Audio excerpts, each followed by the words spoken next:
Oi, gente, boa tarde.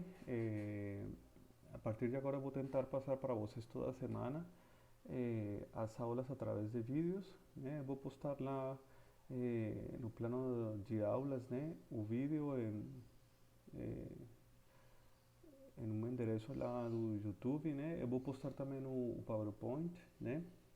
Eu vou deixar uma atividade semanal para vocês aplicarem, né?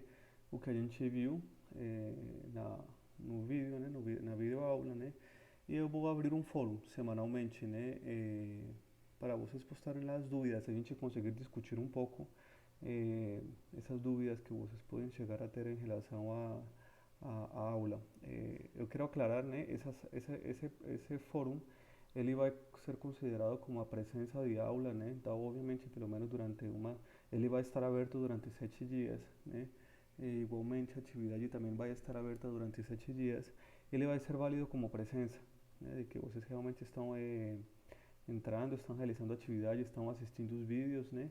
E durante 7 dias, pelo menos, vocês têm que entrar e pelo menos fazer algum comentário no fórum, né? De que tudo está ok ou caso vocês tiveram alguma dúvida, vocês podem fazer as perguntas para a gente discutir e que fiquem disponíveis para toda a sala, tá?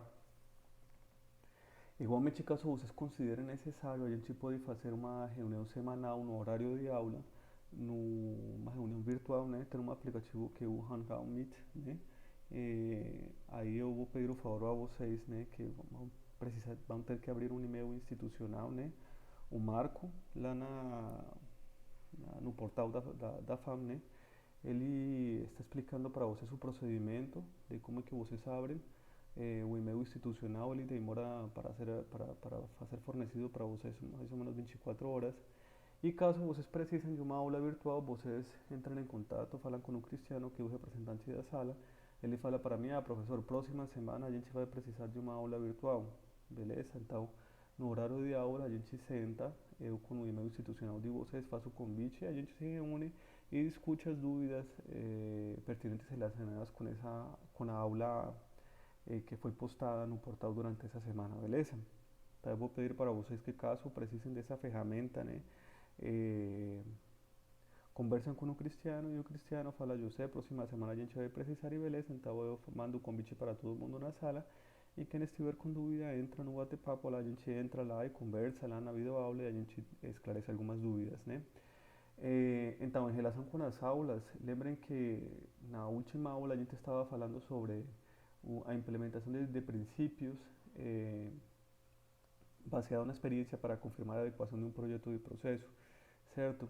E existiam os princípios que eram baseados nas heurísticas, né? E que o que era uma heurística? Era uma declaração sobre os tamanhos de equipamentos, condições de operação e desempenho de equipamentos, e essas heurísticas reduzem a necessidade de cálculos, certo? Então existem dois caminhos, né? O detalhamento, o desenho rigoroso dos equipamentos e um desenho através de heurísticas, certo? ¿Por que heurísticas? Porque a heurística ela vai conseguir fazer uma avaliação prévia, né, das características de desenho desses equipamentos, certo? Sem necessidade de fazer uns cálculos tão rigorosos, vamos supor, como vocês aprendem a fazer na disciplina operações unitárias em relação com as colunas de destilação, certo? E o processo através do qual a gente aplica essas heurísticas para poder dimensionar equipamentos, eh, ele segue 3 etapas, né?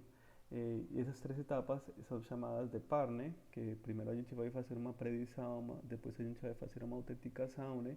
E finalmente a gente vai fazer uma reavaliação desses cálculos que a gente fez, né?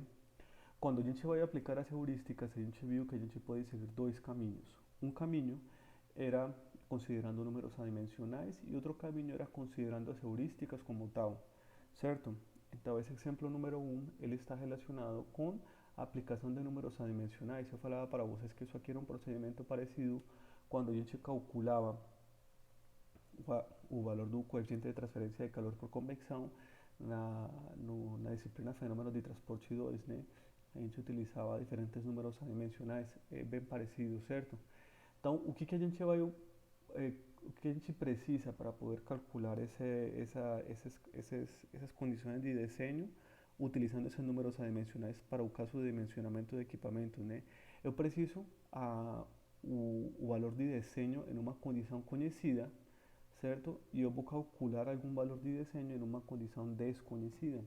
Então a gente viu que a gente estava fazendo a avaliação do coeficiente de transferência de calor para a água a 93 graus Celsius, fluindo a 3,05 metros sobre segundo dentro de um tubo de diâmetro de 38 milímetros. Então essa seria a condição desconhecida.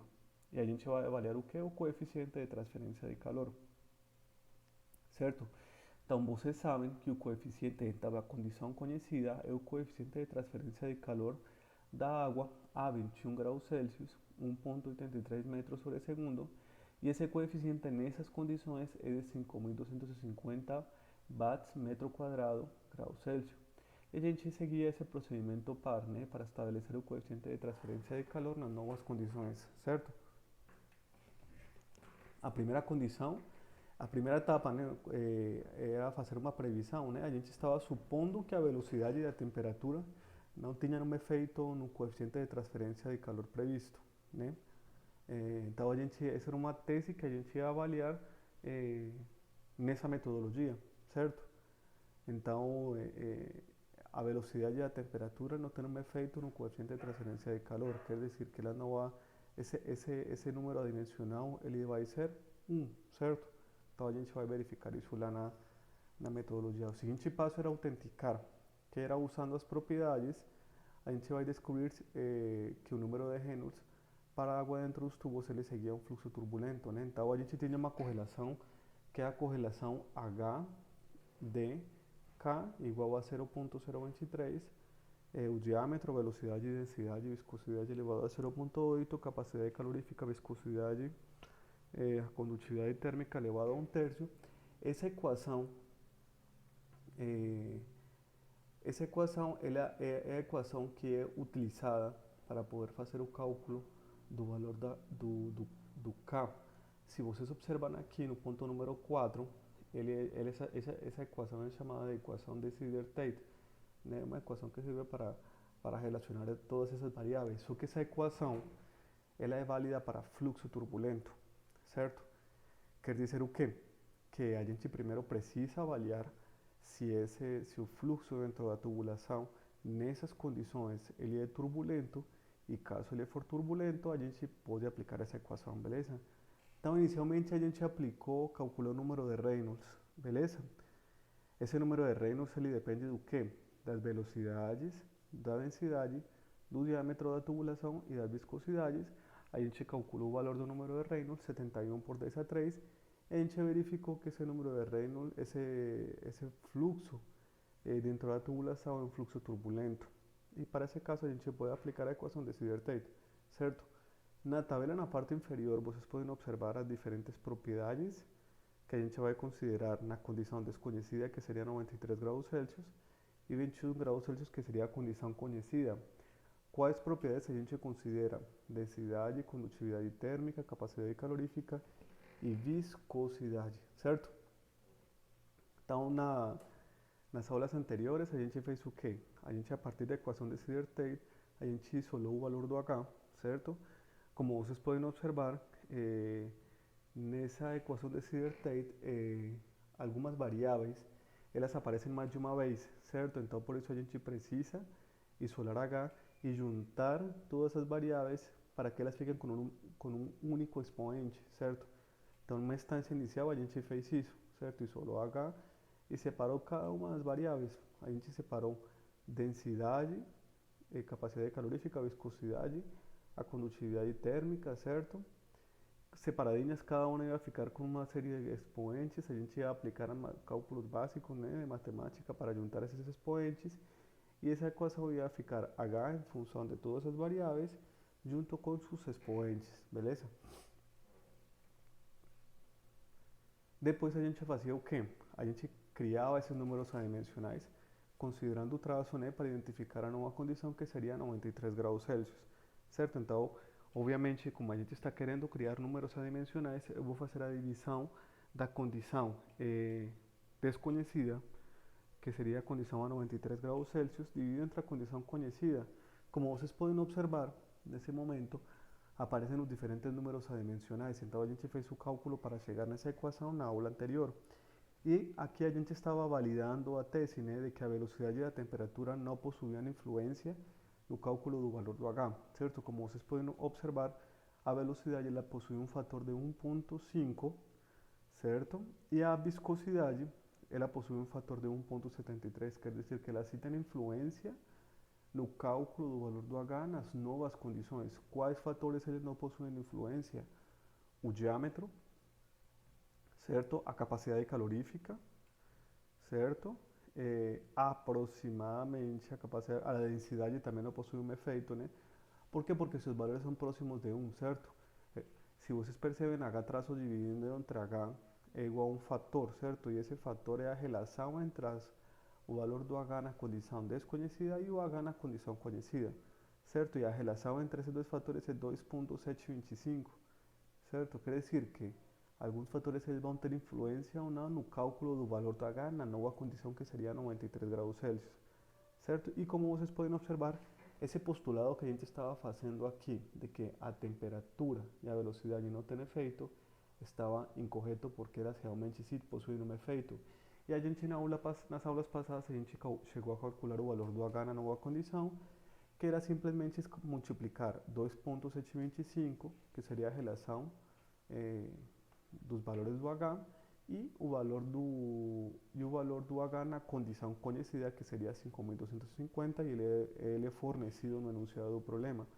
Quer dizer que o valor do H na nova condição seria 14.300, certo? Beleza? Então a gente parou esse exemplo, né? Na aula passada e a gente começou a ver o outro caminho para o dimensionamento de equipamentos, que era a apresentação de tabelas heurísticas, né? Como eu falei para vocês, esse seria o outro caminho para mencionar equipamentos. Lá o livro do Turton, que é um dos livros que apresenta melhor essas heurísticas, né? Ele apresenta diferentes heurísticas na forma de tabelas, aproximadamente para sete tipos de equipamentos, né? Transportadores para sólidos, torres de resfriamento, equipos de cristalização de solução, né? No caso da produção de açúcar, né? Desintegração, secagem de sólidos, evaporadores e separação de tamanho de partículas. Beleza, né? Então a gente, para poder aplicar essas heurísticas, eu falei para vocês que a gente ia considerar 6 equipamentos, né? No processo de hidroalquilação de tolueno, que é o exemplo base, né? Que a gente está considerando aqui na disciplina, né? A gente está projetando esse processo, tá? Quais equipamentos a gente ia considerar, né? A válvula, o vaso de separação 102, né? O trocador de calor 105, a bomba 101, certo? O compressor 101, a torre 101 e o trocador de calor 101, certo? Então eu falava para vocês que eu ia apresentar para vocês os resultados dos 3 primeiros e vocês iam desenvolver os 3 seguintes, certo? Na aula de hoje eu vou explicar até o trocador de calor 105. Beleza? Então vamos considerar, e para isso a gente precisa das condições operacionais, né? Certo? Que estão apresentadas nessa tabela aqui, a tabela 1.5. As correntes elas estão numeradas, são aproximadamente 19 correntes, e as variáveis, as propriedades que a gente considera as condições são temperatura, pressão, a fração de vapor, né? Nessa corrente, o fluxo mássico, o fluxo molar e as composições, certo?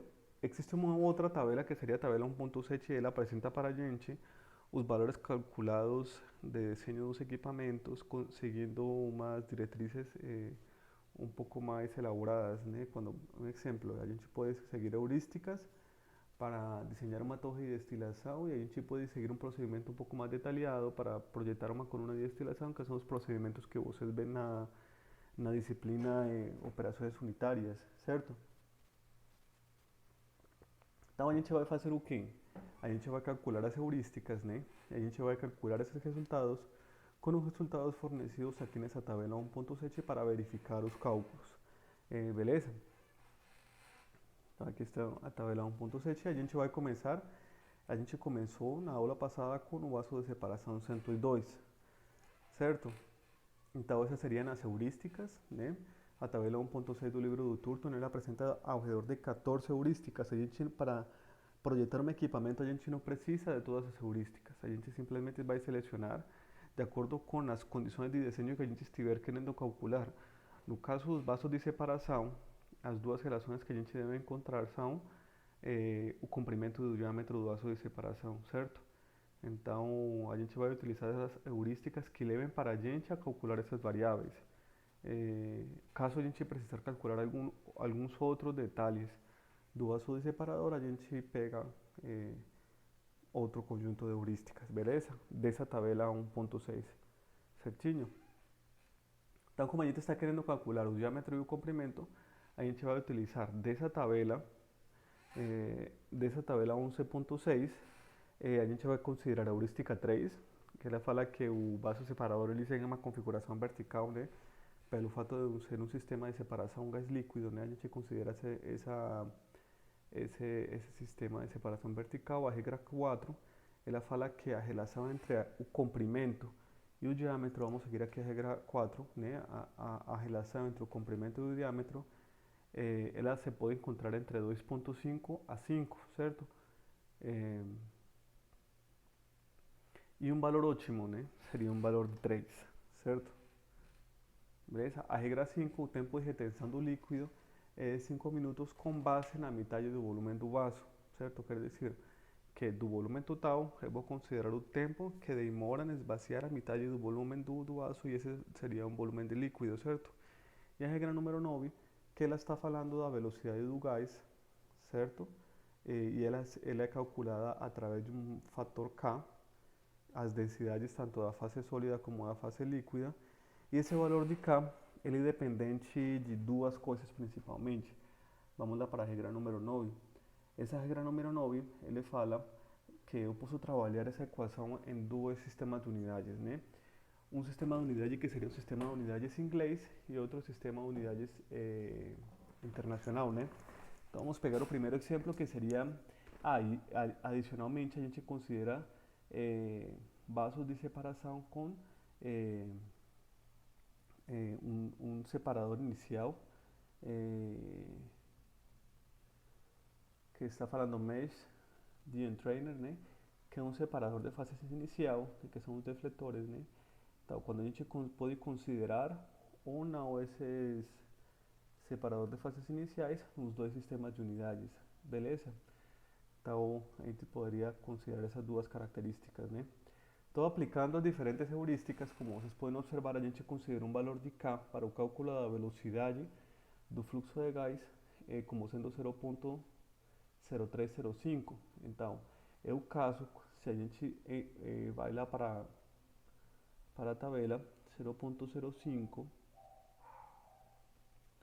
vamos procurar aqui a regra número 9, 0.0305 seria vasos de separação, os separadores iniciais, e o sistema de unidade seria o sistema no sistema internacional, beleza?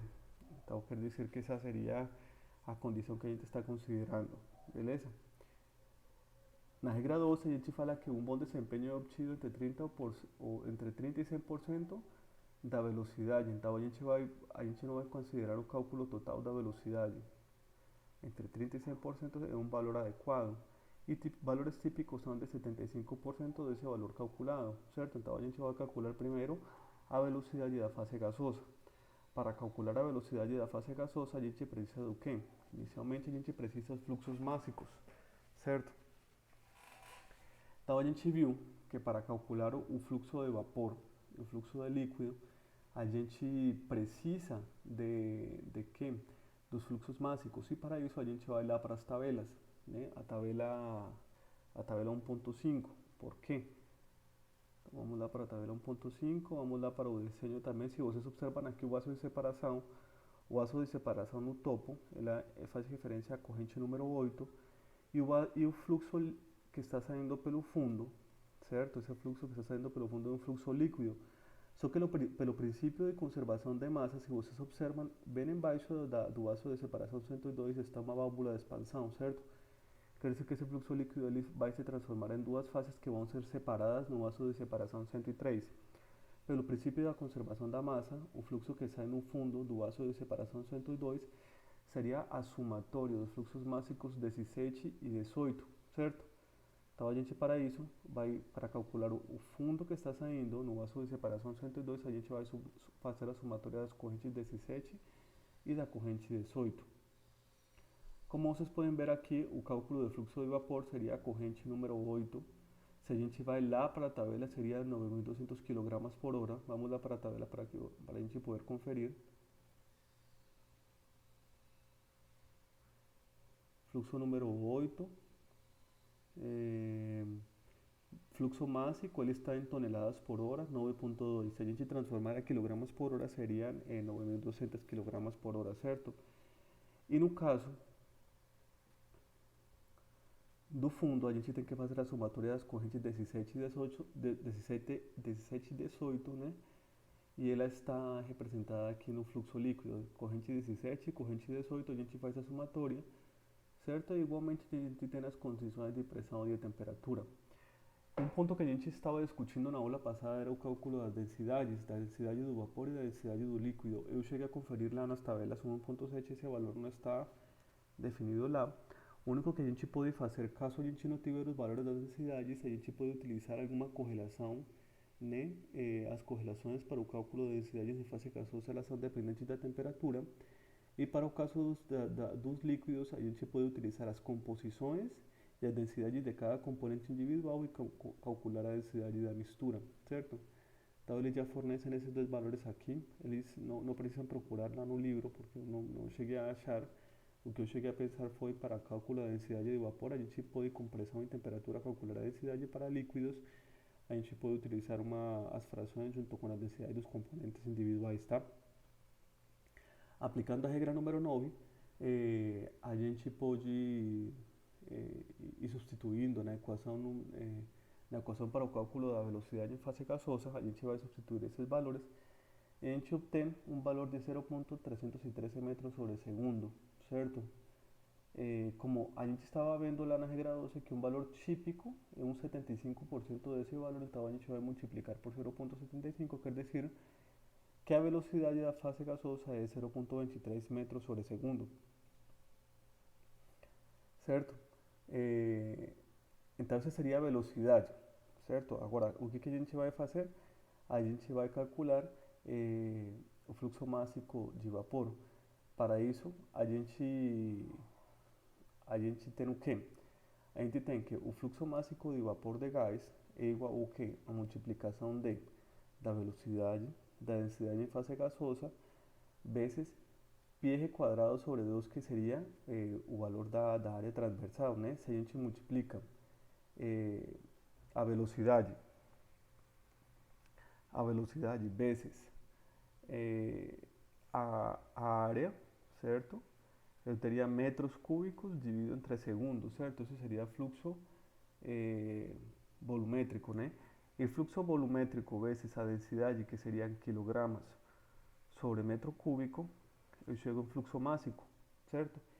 E esse fluxo máximo, a gente possui esse fluxo máximo, né? Porque na corrente 8 a gente tem que 9.200 kg por hora, certo? Então, aqui na sequência está escrito, então a gente tem o fluxo máximo, que seria 9.200, ele é igual ao que? A velocidade que a gente acabou de calcular, certo? Vezes a densidade que a gente possui esse valor, vezes π diâmetro quadrado dividido 4, então a gente está querendo isolar o que? O diâmetro, né? O diâmetro do vaso de separação, certo? Então a gente já tem uma estimativa desse valor de diâmetro para esse vaso de separação, certo? Lembrando, a gente tem 9.200, que seria o valor de fluxo máximo em quilogramas por hora, que lá vem lá dos valores tabelados da corrente 8, certo? Para calcular o fluxo máximo, a gente precisa do quê? Façam vocês a multiplicação aí. Velocidade, certo? Densidade da fase de vapor vezes área. Velocidade vezes área, fluxo volumétrico. Vezes densidade, eu cancelo os volumes e eu chego em fluxo máximo, beleza? Então, dessa equação eu posso isolar o que? O diâmetro. Por quê? Porque eu já tenho o valor do fluxo máximo na corrente 8. Eu tenho a velocidade que eu acabei de calcular através da correlação na regra 9, certo? A densidade do vapor eu já conheço, certo? Π é o número π, né? E o diâmetro eu posso isolar para ter uma estimativa inicial do diâmetro da coluna, certo? Agora, eu preciso calcular o quê? O volume da fase líquida. O volume da fase líquida, eu sei que esse volume é a metade do volume do total do vaso de separação, certo? Então vejam que aqui nesse caso o volume total seria π d quadrado dividido entre 4, que seria a área transversal, vezes o comprimento seria o volume total, dividido entre 2 ou multiplicado por 0,5, certo? A gente chega nessa correlação aqui, né? Que seria 0,726 L, porque L seria o comprimento e eu ainda não possuo esse comprimento do vaso de separação. Agora, eu preciso calcular o volume do líquido, certo? Para calcular esse volume do líquido, então a gente vai considerar como base os 5 minutos do tempo de retenção do fluxo líquido, sim ou não? Então quer dizer que a gente vai calcular esse volume de líquido a partir desses 5 minutos de retenção. O que a gente faz? A gente vai considerar a densidade do líquido, certo? Essa densidade seria o quê? 850 quilogramas por metro cúbico. 850 quilogramas por metro cúbico, certo? Junto com a densidade, a gente vai considerar também 11.570 kg por hora, que é o fluxo líquido. 11.570 kg por hora, certo? E o que a gente vai fazer? Vai transformar esses 5 minutos, se vocês verem, esses 5 estão multiplicados vezes 60, certo? Então eu estou fazendo a conversão 5 minutos, que seria o tempo de retenção, e a gente está fazendo a conversão das horas, né, dos 11.570 kg por hora. Eu tenho que 11.570 kg por hora, eu tenho que uma hora seria 60 minutos, certo?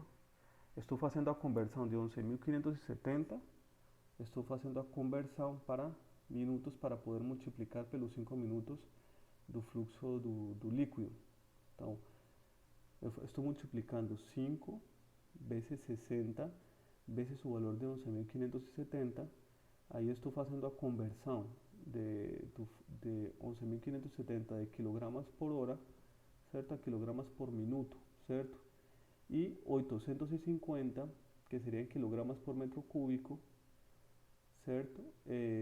Para poder fazer o cancelamento das unidades e chegar em um valor de 1,13 metros cúbicos, que seria o volume total, certo? É como se eu tivesse o fluxo em metros cúbicos por minuto, e eu quero calcular esse fluxo para 5 minutos, certo? Então eu preciso primeiro fazer a conversão de tudo para minutos e depois a gente multiplica pelo tempo total, que seriam 5 minutos, certo? E para isso a gente utiliza a velocidade do fluxo líquido em quilogramas por hora, a gente faz a conversão para minutos, essa velocidade em quilogramas por hora a gente divide entre a densidade para chegar em quilogramas por metro cúbico, certo? E a gente multiplicado vezes o tempo, a gente chega na velocidade, no fundo, certo? Eu vou precisar que vocês façam esse cálculo aí direitinho, mais ou menos como eu expliquei para vocês conferir, tá? A gente pode discutir esse cálculo lá no fórum, tá? Porém, é mais ou menos assim, né? O valor dos 11.570, fluxo de líquido, quilogramas por hora, eu vou fazer a divisão entre a densidade, certo? Quilogramas por hora e a densidade metro cúbico por hora, certo? Vamos ver aqui a densidade seria, deixa eu ver, quilogramas por metro cúbico, certo? Então eu vou cancelar as unidades de quilograma a quilograma e ficaria metros cúbicos por hora, certo? Só que essas horas, elas depois devem ficar convertidas para minutos, certo? Eu teria metros cúbicos por minuto, vezes os 5 minutos, eu vou chegar na velocidade que sai no fundo, certo? Tente fazer o cálculo, a gente pode discutir um pouquinho esse cálculo lá no fórum, tá? Agora, o que a gente vai fazer? Como a gente tem o volume do líquido, Vean lá, from rule 5 we have volume of liquid. A gente já calculou esse volume de líquido, que seria 1.13 metros cúbicos. A gente vai igualar com esse cálculo, certo? E a gente vai isolar o que? O comprimento. Esse comprimento seria 1.56 metros, certo? Agora vejam uma coisa, a gente tem o comprimento e a gente tem o diâmetro, certo? O que a gente vai fazer? A gente vai ver se esse cálculo, considerando as heurísticas, está certo ou não. A gente vai fazer essa divisão e essa divisão deve estar na faixa que a gente considera que é entre 2.5 a 5 com um valor ótimo entre 3, certo? Se a gente fizer a divisão dos valores que a gente acabou de calcular, que seria 1.56 e 1.33, dá 1.17, que é um valor muito baixo, certo? Segundo as heurísticas, certo? E aí está escrito, né? Because this is out of range, né? A gente deveria trocar esse valor. Então vejam que, considerando as heurísticas, ele dá um valor muito baixo. Então a heurística ela fala, caso esse valor for muito baixo, você pode considerar um valor ótimo que seria 2.5, certo? Para calcular o valor do comprimento, certo? Baseado no valor do diâmetro. Então a gente utiliza essa relação 2.5. Se esse valor de relação entre comprimento e diâmetro estiver entre 2.5 e 5, vocês podem deixar esses valores tranquilos. Se não, vocês utilizam um valor ótimo, né? Como ele está abaixo da faixa, né? Vocês vão considerar um valor de 2.5. E para esse caso, o comprimento seria 3.3 metros, né? Seguindo as heurísticas, né? Ele, a heurística, segundo as heurísticas da tabela 1.6, ela faz a sugestão, né, que os vasos deveria ser um vaso vertical. Vamos ver já que ela possui um diâmetro de 1.33 e o comprimento seria de 3.3 metros, certo? Vamos ver aqui, que seriam os cálculos que a gente acabou de fazer, né? E a gente faz uma comparação com os valores da tabela 1.7, né? Seguindo um cálculo rigoroso, eles chegaram a um valor de 1.1 metros e um comprimento de 3.5 metros, beleza? Então, aqui eu coloco aqui na parte inferior, podemos concluir que o projeto do vaso de separação 102 apresentado na tabela 1.7 é consistente com as heurísticas da tabela 1.6 e se apresentam algumas diferenças entre o cálculo entre o diâmetro e o comprimento esperados, né? Então, gente, eu pedi para vocês que na atividade da semana passada vocês conferirem esses valores. Eu acho que o único cálculo que foi um pouco complicado aqui foi calcular o volume de líquido, né? Lembrem que precisam dos valores do fluxo máximo na saída, no fundo do vaso de separação e a densidade. E a gente vai fazer uma conversão de horas para minutos e a gente multiplica pelo tempo de 5 minutos para calcular o volume total que foi esvaziado nesses 5 minutos, beleza? E a partir desse volume, eles calculam o comprimento. Esse comprimento, eles calcularam a relação comprimento-diâmetro, se estiver dentro da faixa, beleza? Se não, a gente considera o valor último que seria 2.5, beleza? Na próxima aula eu vou explicar para vocês o trocador de calor, né? Por favor, verifiquem os resultados se tiveram algum inconveniente para fazer esse cálculo, especialmente no cálculo do volume do líquido. A gente pode discutir lá no fórum, caso vocês precisem, a gente pode abrir uma aula virtual, né, para fazer os cálculos mais detalhados através da ferramenta Hangout Meet, certo? Então, o próximo equipamento que eu vou apresentar para vocês seria o trocador de calor, certo? Então, muito obrigado e a gente conversa na próxima aula, tá?